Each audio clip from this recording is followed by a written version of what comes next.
পুরাতন bus station জামে মসজিদে ইফতার ও দোয়া মাহফিল।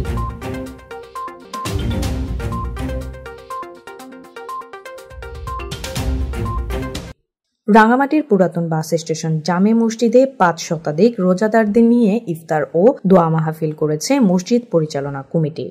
বুধবার মসজিদ পরিচালনা কমিটির সভাপতি হাজী শফিউল্লাহর সভাপতিত্বে ও সাধারণ সম্পাদক ইউসুফ চৌধুরীর সঞ্চালনায় জেলা বিএনপির সিনিয়র নেতৃবৃন্দ, মসজিদ পরিচালনা কমিটির নেতৃবৃন্দ, ব্যবসায়ী ও স্থানীয় মুসল্লিরা উপস্থিত ছিলেন।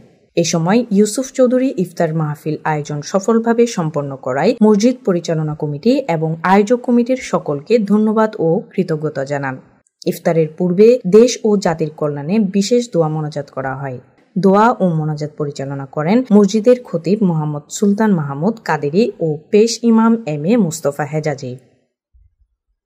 Desk report, CST TV।